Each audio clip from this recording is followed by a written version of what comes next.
Redbeard was the nastiest, most selfish fellow you could ever meet. Yet that morning, he was acting in a way not at all like the Redbeard everyone knew. He was actually giving something away. Everyone was in the garden at the back of the old toy shop, and Jingles, Thomas, and all the other workroom toys watched as Redbeard gave away medals. He'd already given Sergeant Stan's troopers a silver star each for a day in June when they had all managed to face the same way, the first time. Chagan, the little dragon, was next. I award the golden chain and cluster to Chagan, said Redbeard, because like a good little dragon, he hasn't sneezed for at least a week.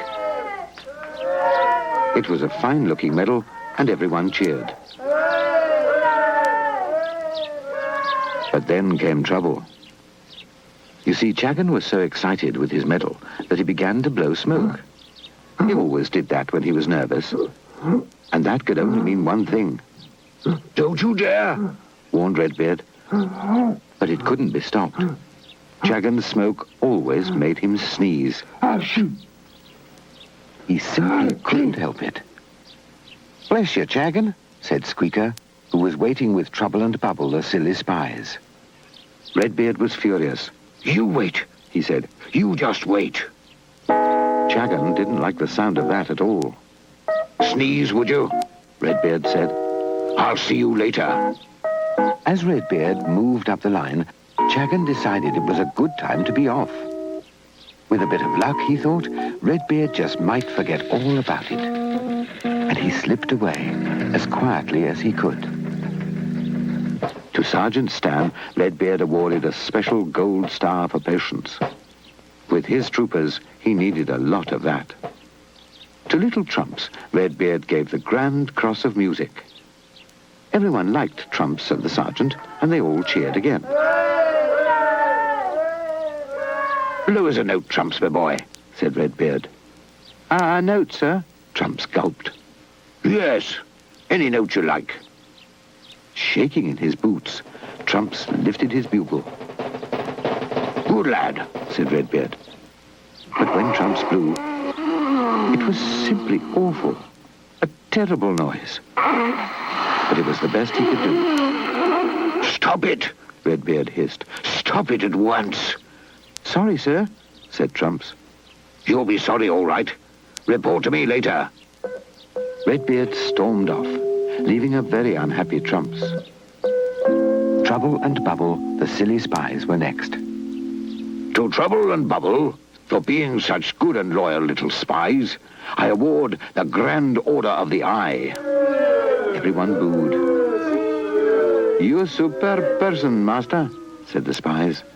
That's true, said Redbeard, who was very conceited. Then turning to Squeaker, he said, And now... Squeaker was almost shaking with excitement.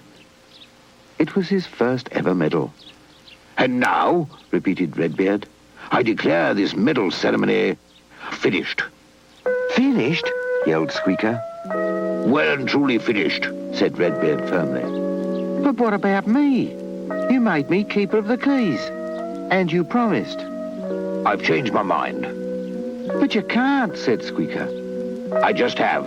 And that will teach you not to say bless you to Chagan in future. Huh. No one quite knew what to say to Squeaker. They knew how disappointed he was. Never mind, Squeaker. Maybe next time, said Thomas. Squeaker was not only bitterly disappointed, he was furious. He did promise, he said to himself. I didn't do anything. Saying bless you to Chagan. What was the harm in that? Well, he's not going to get away with it. I'll teach him. And muttering to himself all the while, Squeaker climbed onto the Trispy and drove back into the shop.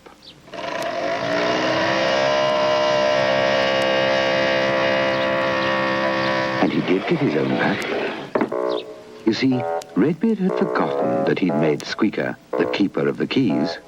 And when Redbeard and the silly spies weren't looking, Squeaker locked them in the castle. Of course, it wasn't the same as getting a medal, but it would have to do for the time being. And after all, if you make someone keeper of the keys, you mustn't be too surprised when they make use of them. Don't think you've heard before all about the things that happen in the shop. If there was one thing young Squeaker wanted more than anything else, it was a medal of his own. And when Redbeard broke his promise to give Squeaker his first ever medal for being chief keeper of the castle keys, Squeaker just locked him in. And that was the reason why, that morning, Redbeard was in his castle with Trouble and Bubble, the silly spies, unable to get out. Not knowing what else to do, Redbeard asked Thomas if he would have a word with Squeaker. "I'll do what I can," said Thomas. That's very kind of you, said Redbeard. In the garden, Thomas asked Squeaker if he would unlock the door. The answer was a loud, "Definitely not." as far as Squeaker was concerned, Redbeard, Trouble and Bubble would stay in the castle until he'd been given what he'd asked for. What's more, he had written it all down. When Redbeard heard what Squeaker wanted, he almost shook with rage. Even Trouble and Bubble felt very sorry for themselves. But Squeaker had quite made up his mind. In the castle they would stay. It was some hours later, by the clock of the Loony Bird, when Redbeard gave in. Everything Squeaker wanted, he said, Squeaker could have. And that meant quite a show. To begin with, all Sergeant Stan's troopers were lined up outside the barracks, wearing their silver stars. Trumps was there with his grand cross of music. Chagan, the little dragon, was there with his bronze chain and cluster, and Sergeant Stan was there with his gold star of patience. Squeaker had asked all the workroom toys to come and watch, and of course they wouldn't have missed it for anything. When everyone was in position, Redbeard was forced to begin. "To my chief first-class spy, Mr. Squeaker," he declared, "who was made permanent keeper of the castle keys last Tuesday afternoon, I award the Diamond Star of Key-Keeping. I also award him the Purple Cross for spying. Also the Red Ribbon for trispy driving." And so it went on. For Squeaker had decided that as he had never been given any kind of medal before, on this special occasion he would ask for one or two more. In fact, by the time Redbeard had finished, there was hardly any room left on Squeaker's chest. And how they all cheered. With so many medals, you could say that Squeaker might have overdone it a bit. But then again, Redbeard would think again before breaking promises in future. Feeling quite pleased with himself, Squeaker moved down the steps and along the center of the floor towards his house. "Beautiful, Squeak," said Sergeant Stan. Redbeard couldn't wait to get out. "Open the door!" he yelled. Sergeant Stan did his best, although he found the large key and chain a bit heavy. "Get a move on out there!" Redbeard roared out. He was so angry that as soon as the door was unlocked and lowered, he rushed out to find Squeaker. As he did so, the key fell to the floor. "Get that key at once!" he shouted. "Certainly, master," said Trouble and Bubble. But that was easier said than done, for a large hook had caught on the keychain and was at that moment pulling the key quickly across the floor. The silly spies rushed after it. "Come back!" they shouted. But it was no use.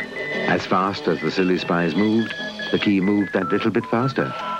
Not only across the floor, but to Redbeard's horror, high up in the air. Although Trouble and Bubble jumped as high as they could, the key dangled just out of reach. "Get that key or I'll have your heads!" yelled Redbeard. But there was nothing they could do. The key was just too high, and there it was going to stay. The cord holding the key went across the ceiling to the top of Squeaker's house.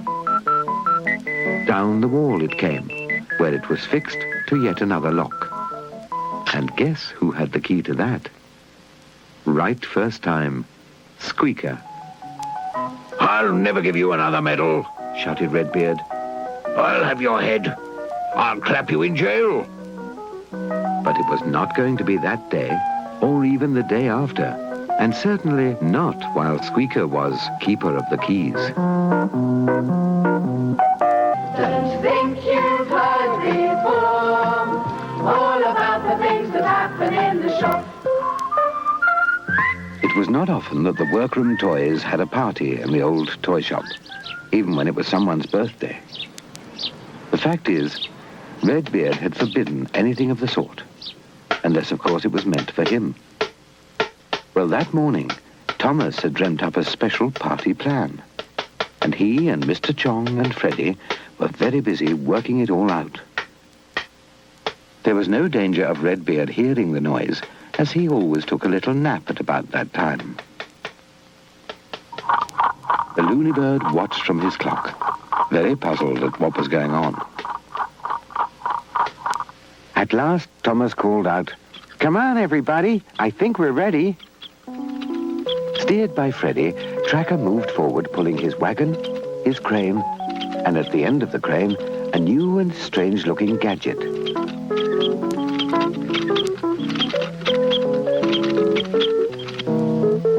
"Looks okay," said Thomas. It was all very curious. Freddy steered Tracker towards the gates. Wasting no time, he brought the crane around until the gadget hung over the top. Meanwhile, Thomas and Mr. Chong rushed up the stairs and along the bench to Thomas's wall telescope. "Ready," said Tracker. "Right. Switch on." And straight away, the strange gadget at the end of the crane moved into the storeroom. "Steady," said Thomas. Through the telescope, he could see everything. The gadget drifted across the room towards Redbeard's castle window. The curtain proved a bit of a problem. "Push on, Tracker," said Thomas. "We're through," he said. "Through where?" said Nancy. "Quiet, girl. This is the tricky bit," said Freddy. By then, the gadget had reached Redbeard's bedroom. But what on earth was Thomas up to? The gadget stopped just above Redbeard. Thomas said, "Lower!" And down it came. Redbeard slept on. "Stand by," said Thomas. "Get ready."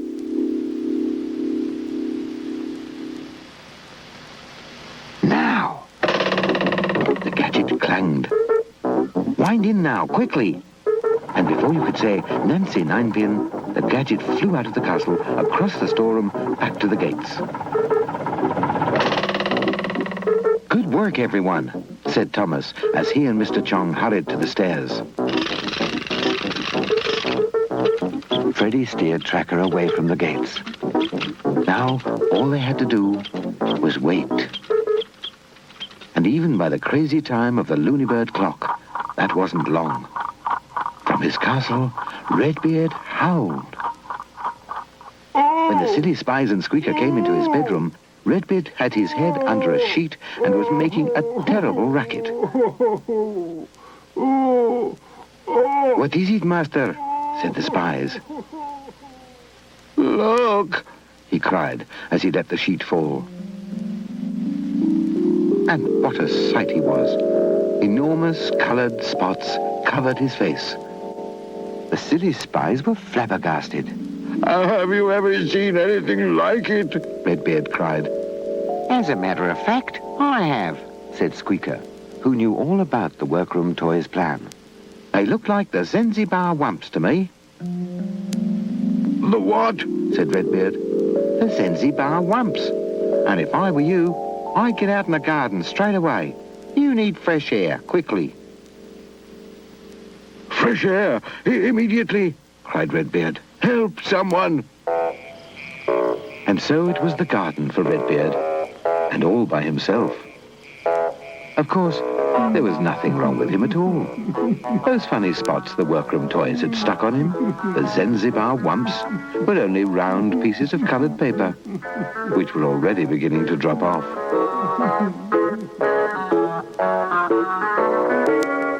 What a plan! What an idea! Because in the end, the workroom toys had their party. It had taken a lot of thought and work, but it was all worthwhile. And of course, if Redbeard hadn't been such a nasty fellow, he could have come too.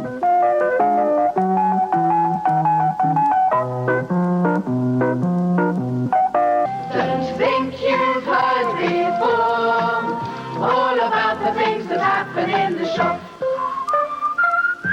Something very important was going to happen in the toy shop that morning.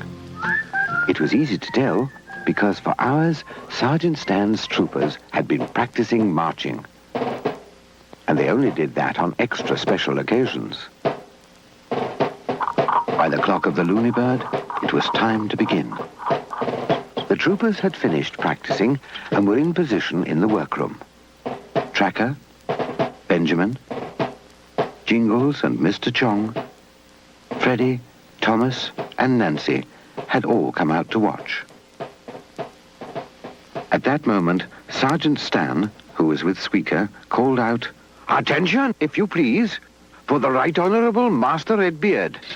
And mounted on Chagan, the little dragon, Redbeard swept out of his castle, drove straight into the workroom and stopped outside Jingle's house. All eyes were on Redbeard as he got off and moved to the front.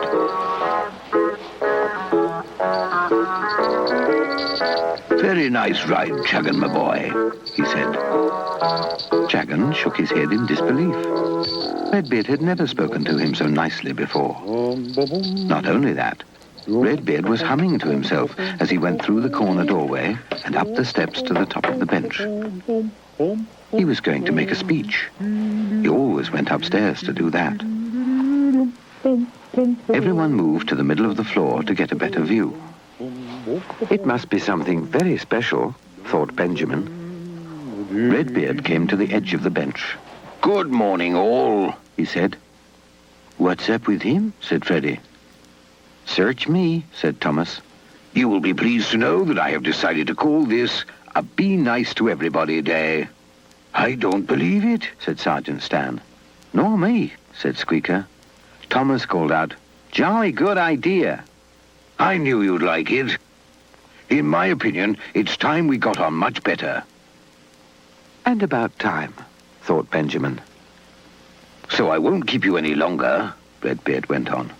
"Just remember," and he paused, "today will be called a Be Nice to Everybody Day. Good morning." And he moved away. "What a good idea," said Nancy. "It certainly is," said Thomas. It seemed as if they could all look forward to quite a nice day. But then came disaster. First there was the sound of wood breaking. Then Redbeard stumbling and tumbling and crying out for help as he fell all the way down to the bottom of the stairs. They all rushed towards him. There was never enough light on the stairway, and someone was always stumbling down one or two of the steps.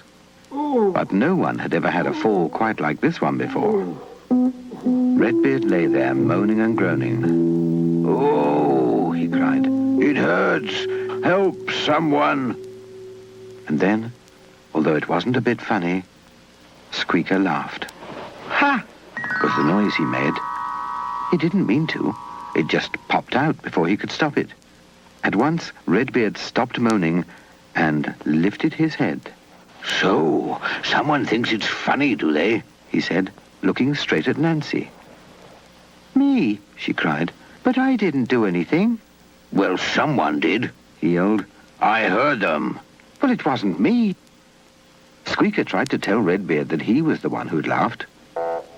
"Rubbish," said Redbeard, moving forward. "You'll all suffer for this. Lock the gates," he said to Trouble and Bubble. Squeaker kept protesting, but Redbeard wouldn't listen. I'll hear no more, and that's final. Now, back to the castle, you, he shouted at Chagan. The workroom toys were completely bewildered. What a change! What a turnabout! As Redbeard swept towards the castle, he yelled, Lock those gates, I said. The workroom toys moved as quickly as they could. But they were too late. The gates were closed and firmly locked. And there you'll stay, yelled Redbeard from his castle, until I can think up some really nasty punishment. That'll teach you to laugh at me in future. Sadly, Squeaker went through to his own house. I tried to tell him it was me, he said. I did try. But there they all were, locked in the workroom for goodness knows how long. As for Redbeard's Be Nice to Everybody Day, as far as Benjamin could see, that would have to be put off for another time. Don't think you've heard before all about the things that happen in the shop. The postman hardly ever called at the old toy shop. So when he did, it was always a little exciting. Now, that morning, a parcel had come all the way from China, a present for Mr. Chong, from his brother Ching. As Mr. Chong told Nancy, Thomas, Jingles, and Freddie, my brother is a very clever fellow. He invents seeds for growing food quicker and bigger than other seeds. Very interesting, said Freddie. And what has he sent this time, Mr. Chong? Said Nancy. Mr. Chong read out his brother's note. He has sent 2 baskets. In the blue one are seeds for tulips and daffodils. And in the yellow one are seeds for sunflowers and buttercups. Brother Ching had also sent some special instructions. And high up in his clock, the loony bird watched as the workroom toys got everything ready. In no time at all, the pots from the blue and yellow baskets had been set out along Mr. Chong's fence. Only 2 drops of water needed for each pot, he said. Nancy, Thomas, and Freddie brought out their watering cans. Very carefully, they counted out the drops until all the pots had been done.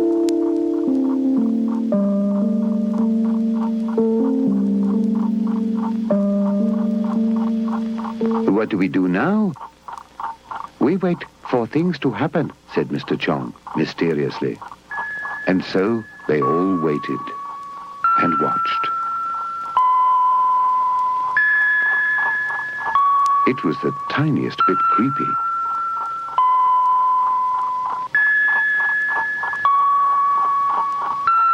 All eyes were on the pots. For a while, nothing seemed to happen. Then, suddenly, up popped a flower. My word, said Nancy, astonished. Flowers were popping up everywhere.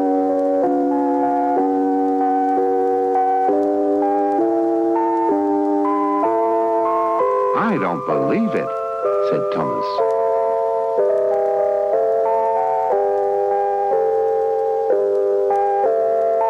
It's amazing, said Jingles. For once, Freddie couldn't think of anything to say. He just sniffed. Brother Ching, still very clever fellow, said Mr. Chong. Just to be friendly, Mr. Chong gave some of the pots to Redbeard and the silly spies.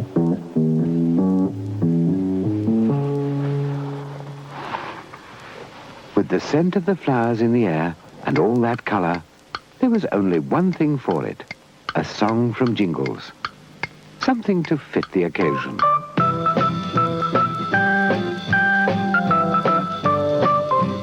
Apple seeds grow apples, clementine seeds grow clementines, poppy seeds grow poppies. You gotta sow a seed for anything fine. It's a lesson my mother told me. It's a lesson to sing about. If you never put anything in, then you'll never get anything out. If you never put anything in, then you'll never get anything out. Daisy seeds grow big oaks. Peanut seeds grow peanuts. Now you know that that's no hoax. It's a simple law of nature. It's what life is all about. If you never put anything in, then you'll never get anything out. It goes for nuts and fruits and flowery things, for friendship, love, and the things they bring, for things worthwhile, for things with style, for things that make your inside smile. Cherry seeds grow cherries, tangerine seeds grow tangerines, berry seeds grow berries, and you need seeds for fresh green beans. There's no way to live without it, no matter how you twist about. If you never put anything in, then you'll never get anything out. If you never put anything in, then you'll never get anything out. Hi, cobbers, said Squeaker, popping his head round the gates. Nice song. Very nice. I liked it. Don't think you've heard before all about the things that happen in the shop. The workroom toys had done it again. While Redbeard was taking his nap and the silly spies were looking the other way, Thomas and the others had slipped out on Tracker and spent the rest of the afternoon in the countryside. By the time they arrived back at the toy shop, the sun was going down and night was falling. The garden door was closed, so Tim Whistle blew a little toot. Sergeant Stan was waiting for them under the lamp. Good evening, He said. Hello, Sarge, Said Thomas. The door stays locked till morning. I'm afraid I can't let you in, Said the sergeant. But why, Sarge? Redbeard's orders. You really upset him, you did. He saluted and went inside. It wasn't a bit funny. That'll teach him, Said Redbeard to the silly spies listening on the other side of the door. By the clock of the loony bird, the hours ticked on. Outside, in the damp night air, the workroom toys were getting colder with each second. I'm freezing, Said Nancy, shivering. Suddenly, Thomas yelled out. I've got it, He said. I think I've got an idea. But it all depends on Tracker. Listen to this. Tracker's eyes opened wide as Thomas spoke. More minutes ticked away. Inside, in the warm, Redbeard chuckled. Run out on me, will they? He told the silly spies. I'll teach them a thing or two. They'll be like ice lollies by the time I've finished with them. Ice lollies. Ice lollies, said Squeaker to Sergeant Stan. That's not very nice. Hey, Sarge, look! White smoke had started to pour in under the garden door. Can you see what I see, Sarge? Said Squeaker, slightly amazed. I reckon young Thomas is up to something, said the sergeant. And of course he was right. The smoke got thicker and thicker. I think it's a good time to turn in, don't you, Sarge? Good idea, coughed the sergeant, and off they went. More and more smoke streamed in under the door into the shop. Thomas felt quite pleased that the first part of his idea was working out so well. It was really very simple. They'd fixed one end of some pipes to Tracker's engine and the other end to the bottom of the garden door. Tracker's engine was in first-class condition. If necessary, he would be able to keep pumping all night. And so, little by little, Tracker's smoke spread through the shop.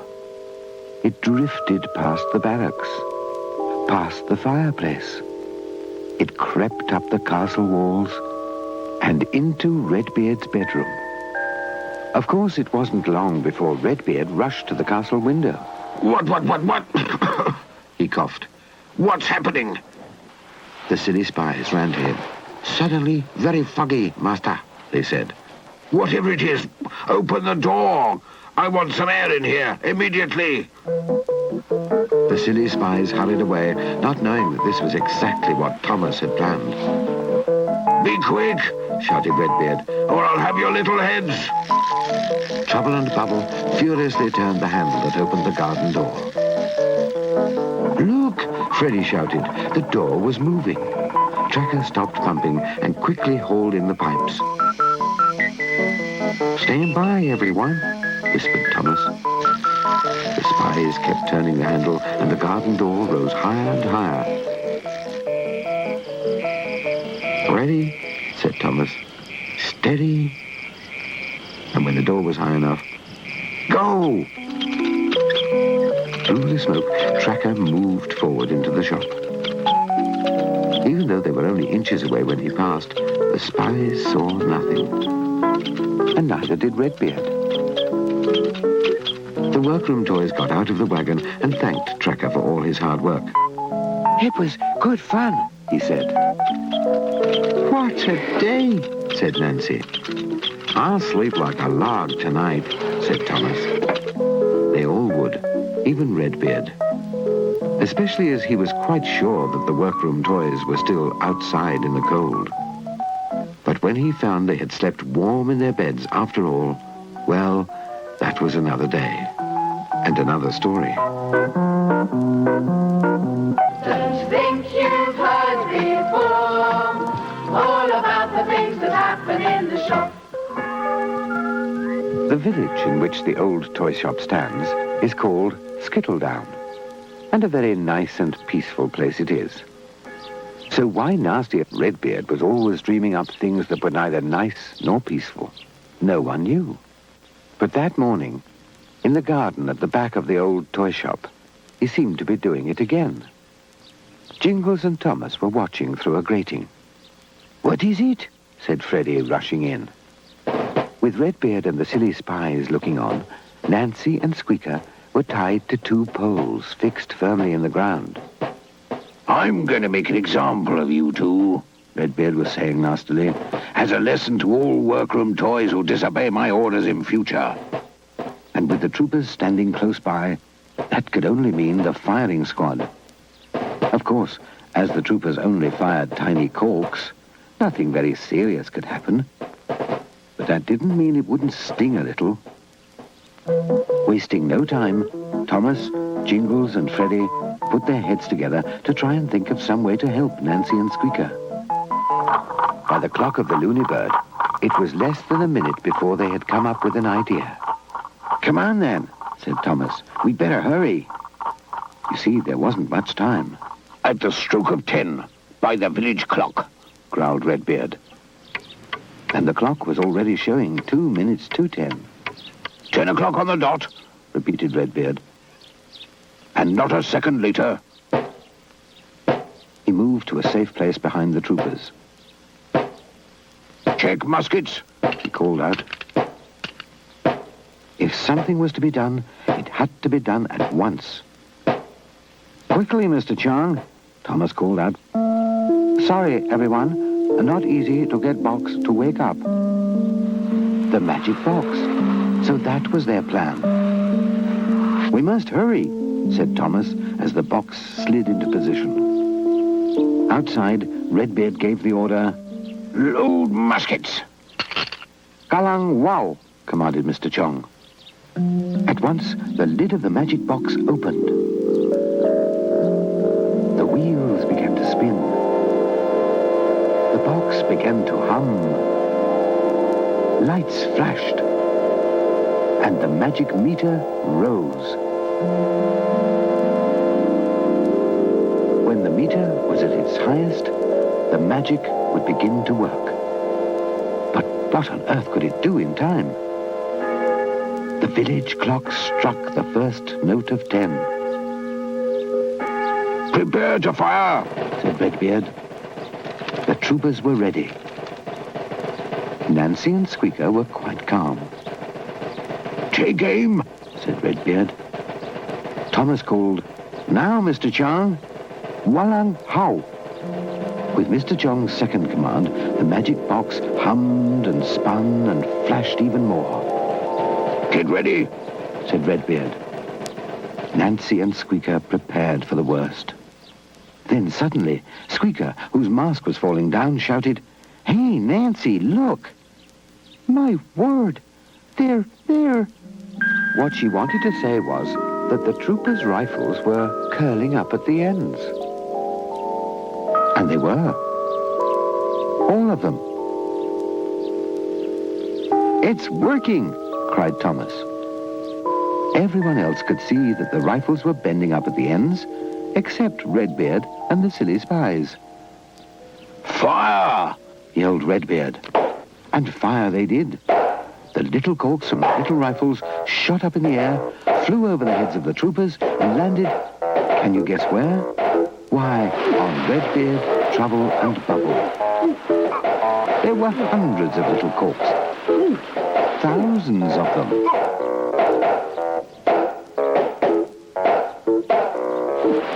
"Master!"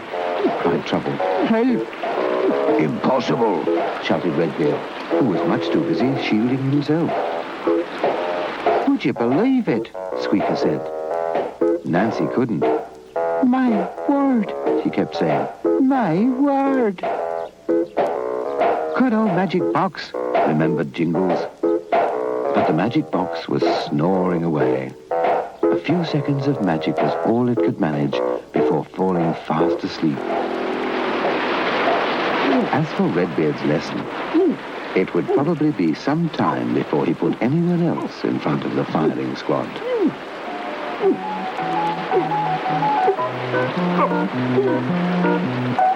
Don't think you've heard before all about the things that happen in the shop. Freddy was the busiest handyman you could ever meet. He was also very clever at making things.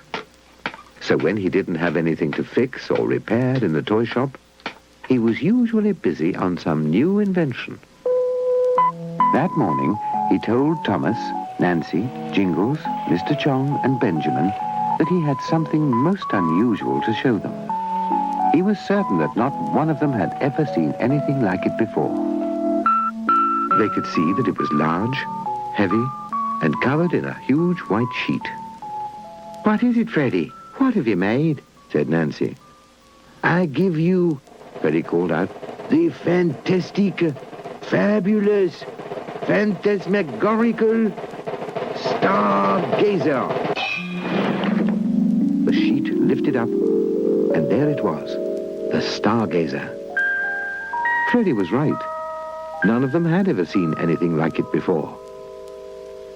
It had dials and wheels and knobs and looked very complicated. "But what does it do?" asked Thomas. "I've told you," said Freddy. "It's a stargazer. Everyone wants to go into space, don't they? To see stars and planets. Well, with my machine, they can." He pushed a button, and the top of the stargazer rose. "Now, who wants to be first?" "It won't hurt, will it?" said Nancy. "Of course not." "All right then, I'll be first." Nancy went towards the stargazer. "Just stand under the helmet," said Freddy. Freddy went behind the control panel. "Keep still now." He pressed another button. At once, the helmet slid down gently until Nancy was covered. There was a window in the helmet, and Nancy could see out. "Are you comfortable?" asked Freddy. "I think so." "Stand by then. 6 seconds from now." Wheels turned, lights flashed, and a humming sound filled the workroom. 5, 4, 3, 2, 1, take off. Suddenly, Nancy was in space. Or at least, that's what it felt like. Stars, planets, and comets drifted past. Nancy had never seen anything like it. "It's wonderful, Freddy," she said. "Look on your left, Nancy," Freddie called out. That's a whoopiter. I've never heard of that one before, she said. And on your right now, that's Plattern. There was so much to see, Nancy could hardly take it in. Amazing, was all she could say. Then Freddie called out, Coming in to land now. Oh, must we? Of course. The others want to turn. The lights stopped flashing and the machine went quiet. There, said Freddie, feeling very pleased with himself and his stargazer. The helmet rose above Nancy's head. I don't believe it, she said. Everyone wanted to know what it was like. Well, I can't describe it. Then Freddie said, Leave Nancy alone. You'll all see for yourselves soon enough. Now, who is next? Everyone wanted to be next. Anyway, one by one, they all took a flight in Freddie's amazing stargazer. As Thomas flew through space, his eyes spun with excitement. Mr. Chong found it all most unusual. Jingles also had an amazing time. Not everyone had a turn. The stargazer was not really big enough for Benjamin, although if he had been able to go, he might have seen a familiar face out there. There was no doubt that Freddie was a remarkable inventor. And while he had made some great things in his time, this stargazer was the best ever.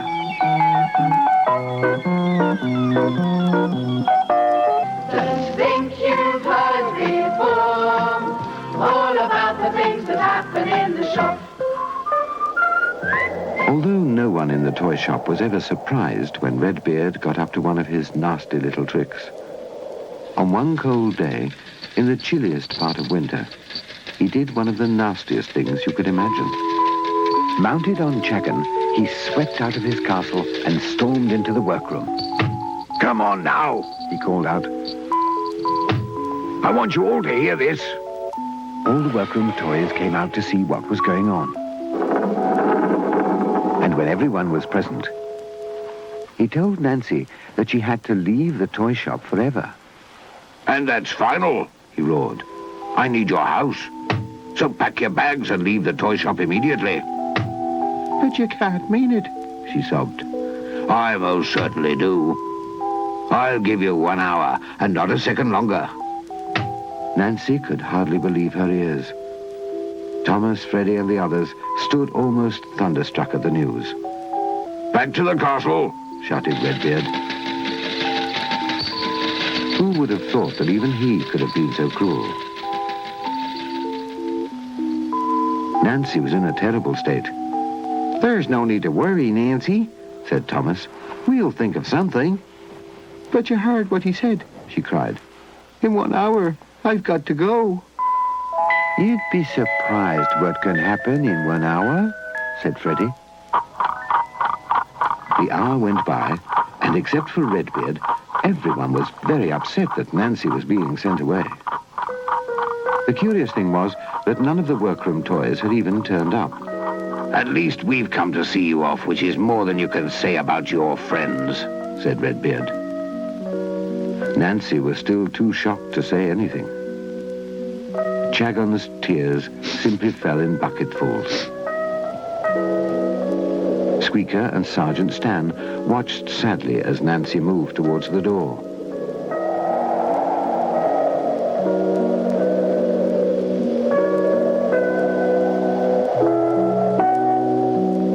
She took one last look back into the shop. Bye, Nancy, said Squeaker. I wish you weren't going. And me, Miss Ninepin, said Sergeant Stan. But Nancy turned, and out she went into the cold, windy winter's night.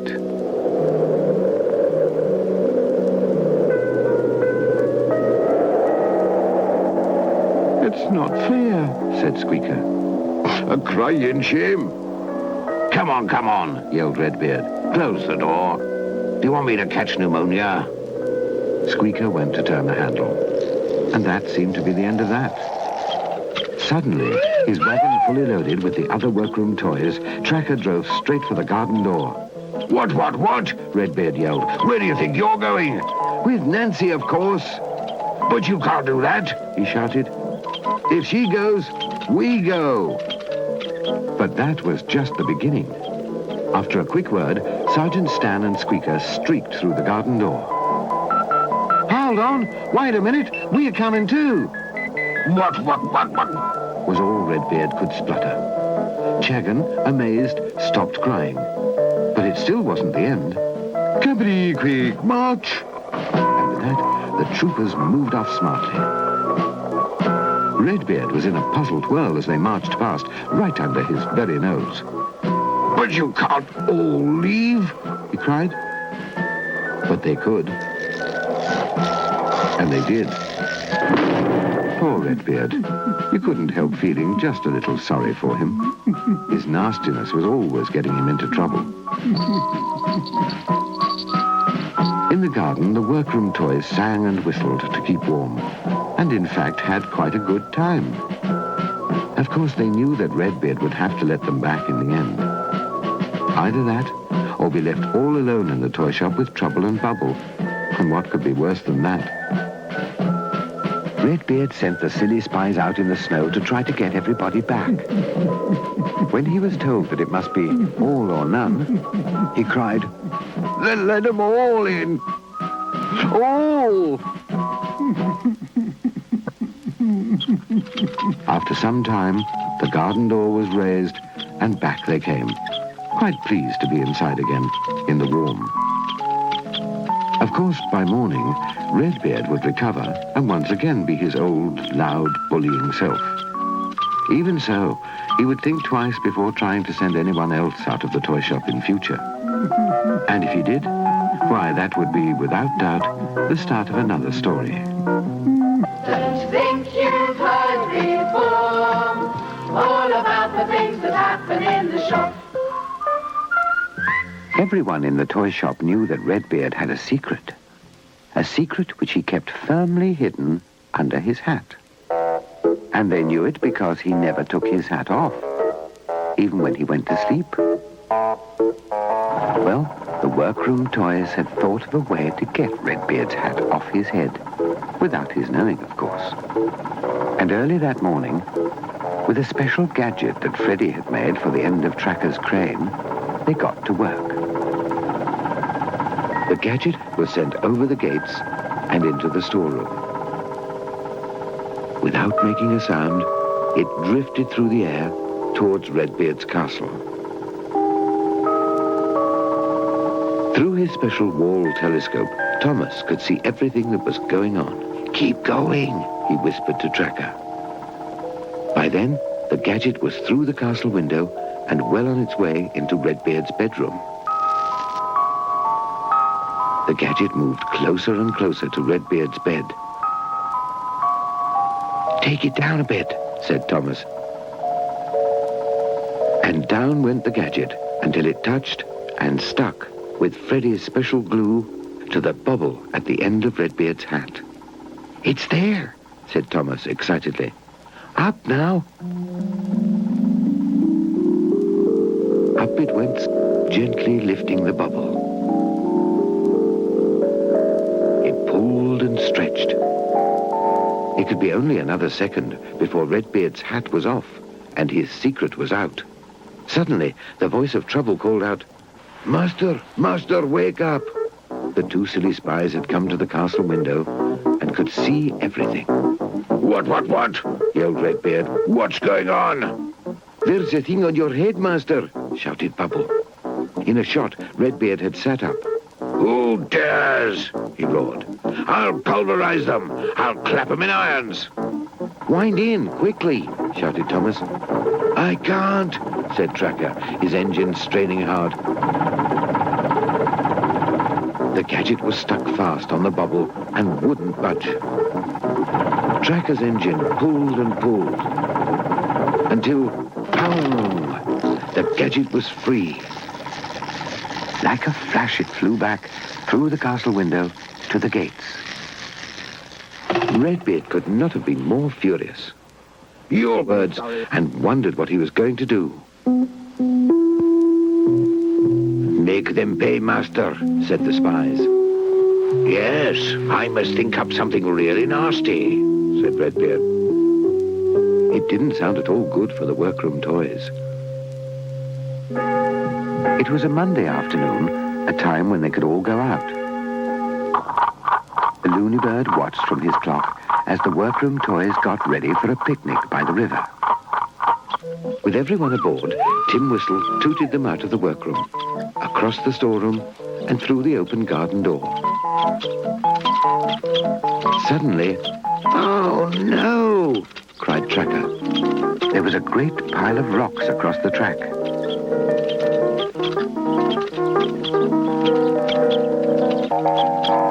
Tracker put his brakes on hard and stopped, just in time. "Oh," he said. Sergeant Stan was there with his troopers. What have you done, Sergeant? Said Freddy. "Sorry, everyone," said the sergeant. I should think so. Redbeard had them put there. "But why?" said Thomas. Just said that you were not allowed in the garden till he's thought up a good punishment. "So that's it?" Afraid so, said the sergeant. "Then you might as well back up, Tracker. We'll have to think of something else." Well, that was the shortest trip the workroom toys had ever had.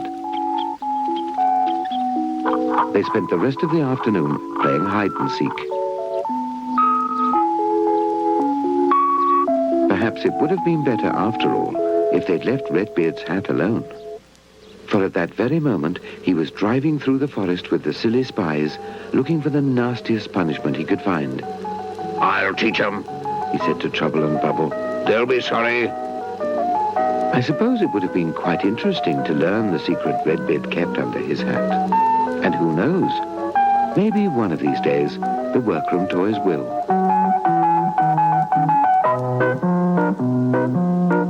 Don't think you've heard before all about the things that happen in the shop. The sounds of the toy shop were never the same from one day to the next. There was always something going on.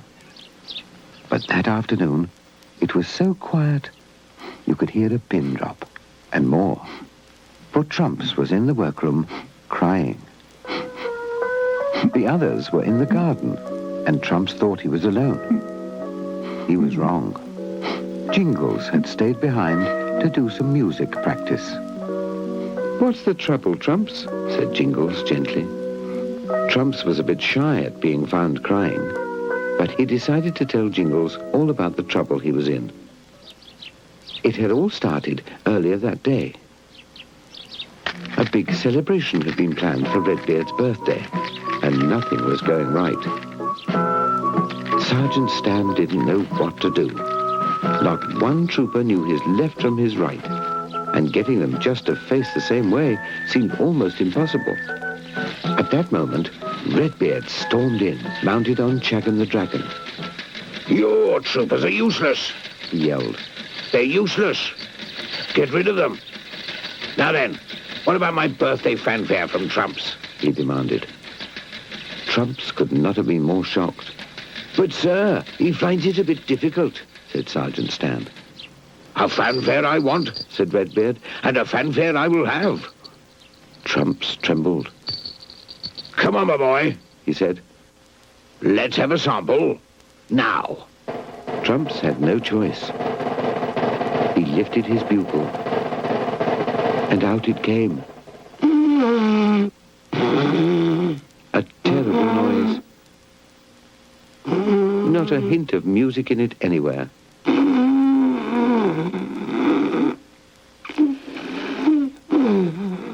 Redbeard wasn't a bit surprised. It was always like that with Trumps. Yes, well, he said, I have only one thing to say to you both.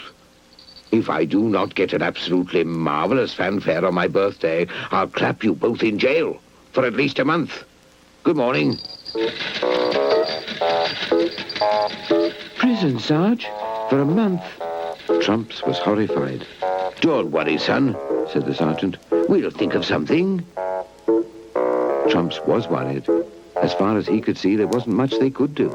He couldn't play, and that was that. So that's it, said Jingles thoughtfully when Trumps finished his story. Well, you can stop worrying. I think I've got just the right song for you. You have, said Trumps. Without another word, Jingles began to play. Anyone can do almost anything, anything they really want to do. Nothing in life is impossible. It's a fact understood by too few. If someone can do it, it's doable. And if they can, then ask why not you? Believing that you're just as capable is what counts, please believe me, it's true. No use crying, just keep trying. Simply moaning gets you nowhere. Sitting sighing is life denying. Giving up is really not fair. When there's something that you've set your heart on, and it seems to be going all wrong, that's not the time to surrender. It's the time to fight on, to be strong. Don't complain now or explain now. You must do it the way you think best. No good whining or resigning. See it through to the end, that's the test. Anyone can do almost anything, anything they really want to do. Nothing in life is impossible. Please believe it, believe me, it's true.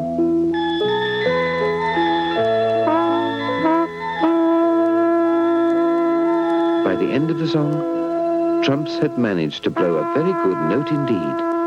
Certainly, it was the best he had ever blown. It wasn't a fanfare, of course, but it was a start. Who could tell where he might finish?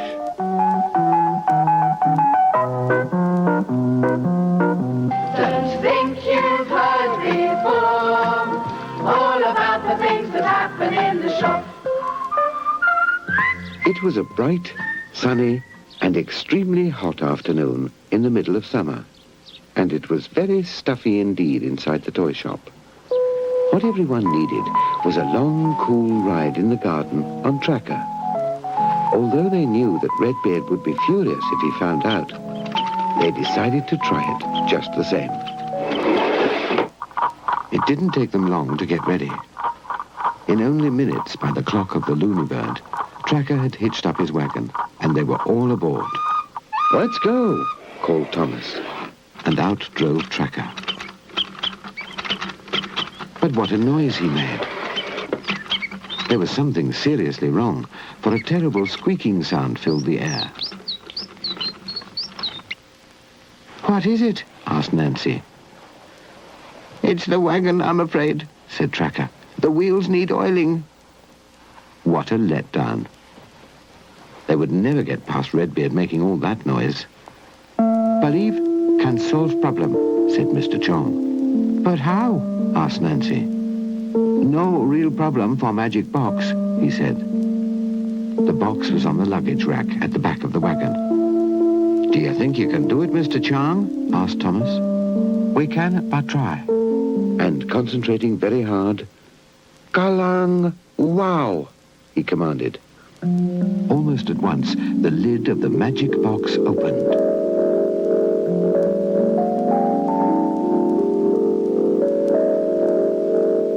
They waited, wondering what on earth it would be able to do. The wheels on the box began to spin. There was a strange humming sound. Lights flashed, and the magic meter rose.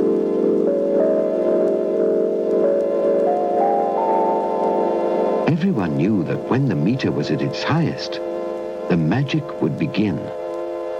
But what could it be? Walang how, commanded Mr. Chong. The wheels span faster. And you know what happened next?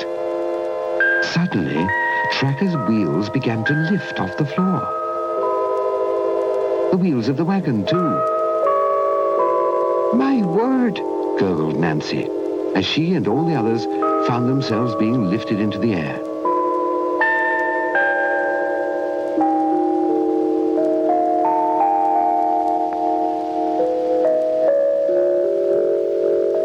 The wheels on the box span even faster. There was no time to lose, because although the magic box could perform very powerful magic, it could keep it up for a few seconds only. When the meter disappeared back into the box, the magic of the box would be over. They began to move towards the dividing gates. With the wheels off the ground, of course, there was no more squeaking sound. Slowly, they floated into the storeroom where Redbeard had his castle. This was going to be the tricky bit. Everything was going very smoothly, and they were in sight of the garden door. Then they had a bit of bad luck. Silly Spy Trouble came to the castle window and saw them. "Come back," he yelled. "You lot not allowed to go out." At that same moment, Bubble, the other silly spy, got to the wheel that worked the garden door and began to turn it furiously. The magic meter was fast disappearing into the box. The door was coming down. They were running out of time. Would they be too late? They made it. Just. But it was a near thing. Tracker's wheels gently lowered onto the rails. They had done it. Or at least, Mr. Chong's magic box had done it. But when they turned to say thanks, the box was fast asleep. The box found making magic a very tiring business. It was certainly cooler in the garden. All they had then to decide was where to go. The arrows on the garden signpost pointed to all sorts of places. They could choose the river or the mountains. There was the desert and the windmill, and there was the zoo. And that was the place they chose. By that time, Redbeard had discovered what had happened, and he did what he always did. He cried and cried and cried. Don't think you've heard before all about the things that happen in the shop. Redbeard had heard all about Freddy's amazing stargazer, and more than anything else, wanted to go flying in it. But Redbeard was too shy to ask Freddy for a trip. But he had thought of another way. He put Trouble, Bubble, and Squeaker at the top of the dividing gates. If Freddy brought out his stargazer again, they were to tell Redbeard at once. Well, the stargazer was in action again. "Must tell Master Redbeard straight away," said Bubble as he climbed down behind the gate. "But we haven't seen anything yet," complained Squeaker. "Have seen more than enough," said Trouble, also disappearing out of sight. In the stargazer, Jingles was having a great time. He saw planets and comets. He didn't want it to come to an end. But after a while, Freddy brought him down. "Amazing trip," said Jingles. "Amazing." Squeaker felt very sorry for himself. "Why can't I have a go?" "Now, who's next?" said Freddy. Before anyone else could answer, Redbeard pushed his way through the gates, followed by Trouble and Bubble. "I am," he yelled. "I'm next." He was so rough that Squeaker fell off his perch and tumbled down out of sight. Just as I thought, said Redbeard. As soon as my back is turned, you get up to mischief with things like this. The truth was that Redbeard had never ever seen the stargazer before that moment. I suppose you think I don't know what this is, He said to Freddy. It's my stargazer, Exactly. growled Redbeard. And I suppose you think I don't know how it works. And of course, he had no idea. It goes over the head, explained Freddy. I switch on, then you see stars, Precisely. said Redbeard, moving into position under the helmet. I stand here, and it goes over my head. But I don't think you should, said Freddy. What's that you say? I said, I don't think you should, Put it on immediately. Redbeard demanded. All right, but I think you'll be sorry.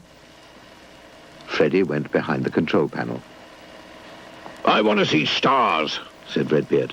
Bigger and better stars than anyone else. Freddy pulled the lever, and the helmet began to move downwards. But then, it stopped, What? What's happened? said Redbeard. It's stuck. Of course it's stuck. You wouldn't listen, said Freddy. Master in bit of a fix, said Trouble to Bubble. The fact is, when Freddy made the stargazer, it was not for someone with as big a head as Redbeard, Well, get it off then. shouted Redbeard. Don't just stand there. Easier said than done, said Freddy. Get it off, I say. If this silly stargazer is not off my head by the time I count 10, I'll clap you in jail. I'll do what I can, said Freddy, but it won't be easy. 1. Redbeard started to count. I'll clap you in irons. 2. I'll pulverize you. 3. 4. You'll be sorry. None of the others could help. It was all up to Freddy. When he came out of his workshop, he was carrying an enormous hammer. 7. Redbeard counted. Be quick. It's hurting. Freddy moved closer and closer to the stargazer. 8. Howled Redbeard. 9. 10. Freddy brought the hammer down with a loud rope snap. Wood cracked, machinery whirred, and the helmet slowly lifted up and away from Redbeard's head. Still dizzy, he moved from the stargazer towards the gates. I can see stars, He said, absolutely delighted. I can really see stars. But of course, they weren't the same kind of stars at all. Freddy's machine had again worked wonders because nearly everyone who had wished to had seen stars of one kind or another. Even poor Squeaker. You see, he had fallen on his head, so that when he got up, he also said, I'm seeing stars, real stars. What a machine! Freddy's stargazer really was the most remarkable invention the toy shop had ever seen. Don't think you've heard before all about the things that happen in the shop. It was Redbeard's birthday, and Trumps had a terrible problem. You see, even though he could hardly play a note, he'd been ordered to play a special birthday fanfare. But that wasn't all. If Trumps couldn't manage Redbeard's fanfare, both he and Sergeant Stan would be put in jail for at least a month. So you see, it was quite a problem. Almost everyone was in the garden, ready and waiting for things to happen. Nancy, Freddy, and the other workroom toys had come out to give Trumps a little bit of support. Trouble and Bubble, the silly spies, had come out to have a good laugh. It was about time to begin. Sergeant Stan called out, Troopers, attention! The garden door lifted, and Redbeard drove out, mounted on Chuggan, the little dragon. Fine turnout, Sergeant, said Redbeard. Excellent. Sergeant Stan saluted smartly. Redbeard moved into the place of honor. Then came the moment Sergeant Stan was dreading. And now, Sergeant, said Redbeard. I'll have my birthday fanfare, if you please. Must we, sir? Pleaded the sergeant, trying to put him off. Fanfare, or prison, as promised. There was nothing for it. Trumpeter, forward! For a moment, nothing happened. And then, at the bottom of the door, Trumps popped his head out. He took one look and, scared stiff, popped it back again. Trumpeter! Roared Redbeard. Well, what choice did Trumps have? He just had to come out and, if you'll excuse the expression, face the music. All eyes were on Trumps as he stood alone by the garden door.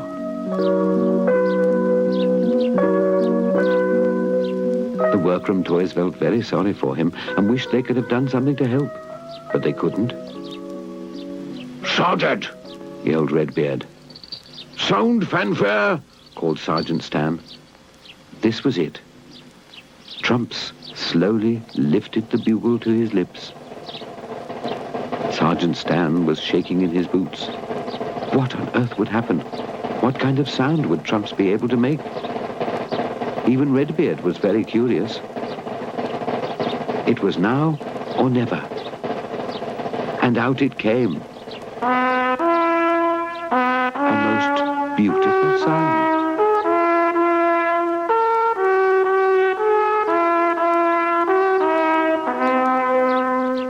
My word! Said Sergeant Stan, simply amazed. Everyone was absolutely flabbergasted by the most magnificent fanfare any of them had ever heard.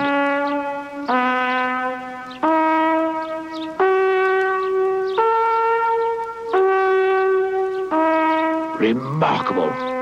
Quite remarkable, said Redbeard.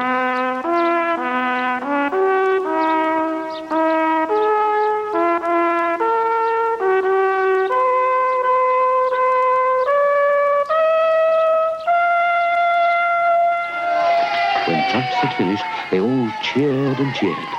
Even Redbeard. Good, said Redbeard. You can see it out again, said Sergeant Stan proudly.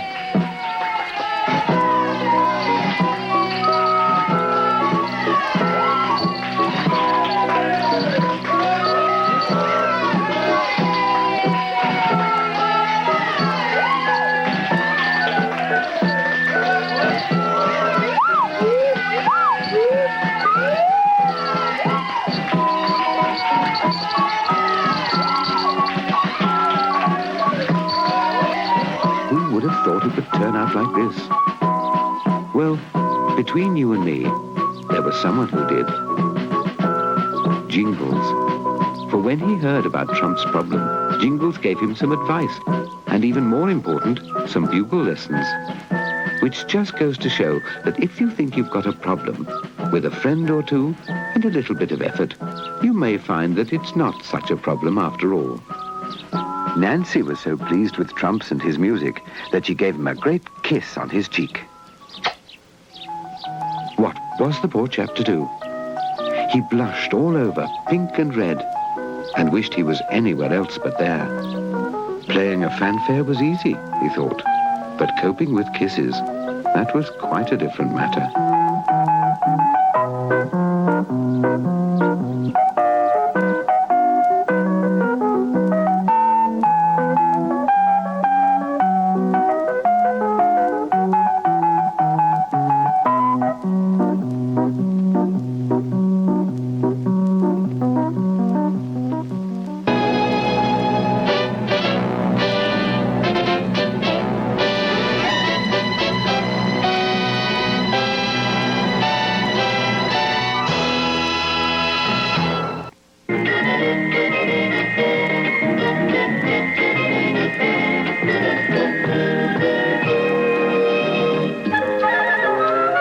Continent of Africa. Vast, mysterious.